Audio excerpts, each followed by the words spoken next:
Hey everyone!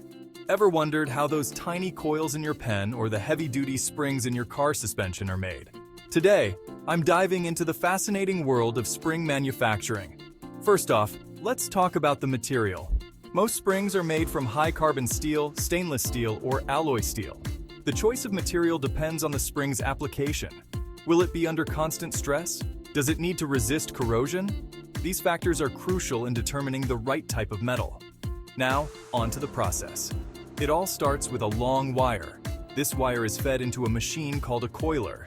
As the name suggests, the coiler forms the wire into tight spirals, creating the spring shape. The diameter, pitch, and number of coils are precisely controlled by the machine, ensuring consistency and reliability. But wait, we're not done yet. After coiling, the spring undergoes heat treatment. This step is vital as it strengthens the metal, enhancing the spring's durability and lifespan. The spring is heated to a specific temperature and then cooled rapidly, a process known as quenching. Next up is grinding. The ends of the spring are ground flat to ensure they sit properly in their housing. This step may seem minor, but it's crucial for the spring's performance. Finally, we have surface treatment. This can involve coating the spring with a protective layer, such as zinc or phosphate, to prevent corrosion.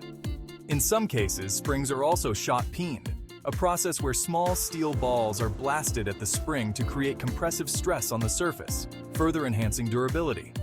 And there you have it. From a simple wire to a vital component in countless devices, the journey of a spring is nothing short of remarkable. Whether it's in your everyday gadgets or in complex machinery, springs are everywhere, quietly doing their job. If you found this breakdown interesting, make sure to like, subscribe, and hit the bell icon for more engineering insights. Thanks for watching.